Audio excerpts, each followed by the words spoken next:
Genius Kids.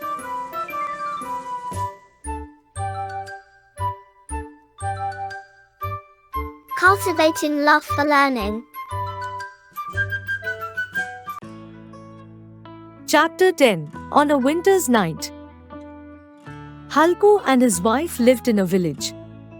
They were poor. They owed money to Sona, the money lender. Though it was a cold winter, Halku had not bought a blanket. He said to his wife, "Give me some money. Sona, the moneylender, has already come twice. We should give him the money. That's how we can get rid of him." "As there are only 3 rupees," said Halku's wife, "we cannot return his money. We should buy a blanket instead. Since the harvest is not yet done, we should wait." Although Halku needed a blanket badly, he did not buy it. He had no woolen clothes, no quilts or blankets. Halku did not like Sona to curse him. He again begged his wife, "Give me the money, please. I must get rid of him. I will think of some other way of buying a blanket." Halku's wife had tears in her eyes. She said, "Who will give you a blanket? Since you cannot pay your debts, why don't you give up farming and become a laborer? We work so hard yet we have no comfort. We have to sweat all our lives." Halku said, "Do you want me to listen to Sohan's abuses?" This made her angry and she shouted, "Why should he abuse you? Is he a king? Are we slaves?" But she knew that Halku was right. She did not like anyone abusing her husband. She thought she should give the money to her husband.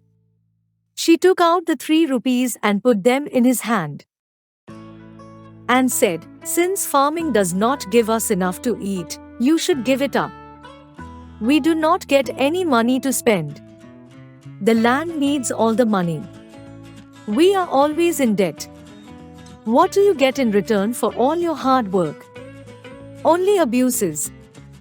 As Halku was going to the money lender, he thought of the money. He did not like the idea of giving up his hard-earned money. He could easily buy a cheap blanket with his small savings. It would keep him warm. But how would he pay his debts then? No, he would pay his debts first. Word meaning: moneylender, one who lends money at interest. Curse, to use bad words. Debt, something owed to someone else. Shouted, uttered loudly. It was a cold, dark night. Even the stars seemed to shiver with cold. Since Halku had no woolen clothes, he wrapped himself in an old cotton sheet. He lay on his cot in a corner of his field. His dog Jhabra lay under it.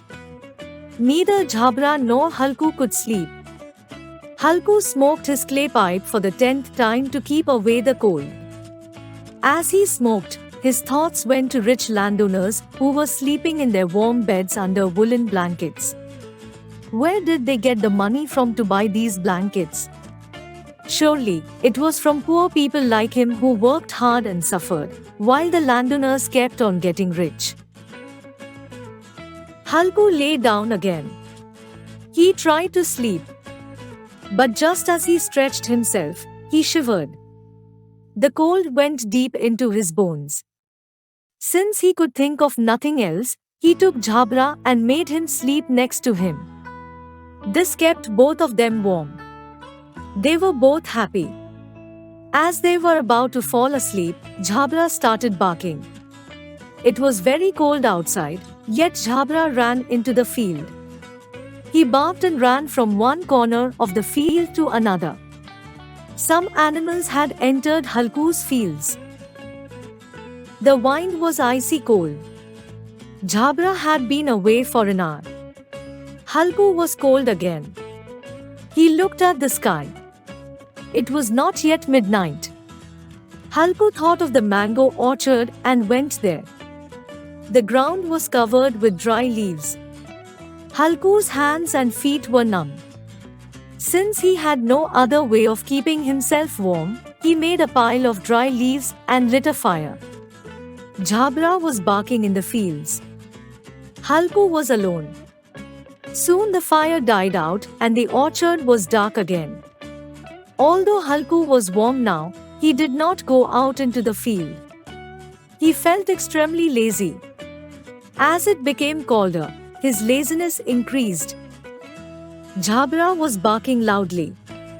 It seemed to Halku that a herd of cattle had entered his field. He called out to Jhabra. Jhabra did not listen. He kept on barking. Halku thought, I shouldn't imagine things.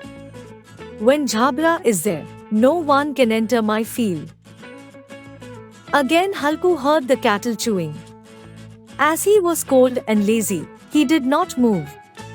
He stopped worrying about his field and the cattle kept on eating his crop. It was a good crop that year. Halku lay down and slept. Word meaning: shiver, to tremble, numb, power of motion, orchard, a garden of fruit trees, imagine, to form a mental image of. When he woke up the next morning, he saw his wife. She said, Are not you going to get up today? Look, the cattle have eaten up all the crop. You should have kept watch. Halku replied, You can only think of the field. I had a stomachache. That's why I came here, lit a fire and lay down. Everything was lost. Yet Halku and his wife went into their fields. His wife was sad. She said, Now you will have to work as a laborer. Yes, and I won't have to sleep in the open on a bitterly cold night like this any longer, replied Halku with a sigh of relief. Munshi Premchand. Word meaning: laborer, a person engaged in physical work. Bitterly, too much. Sigh, a long deep breath expressing sorrow or relief. Relief, comfort, calmness. Like, share and subscribe.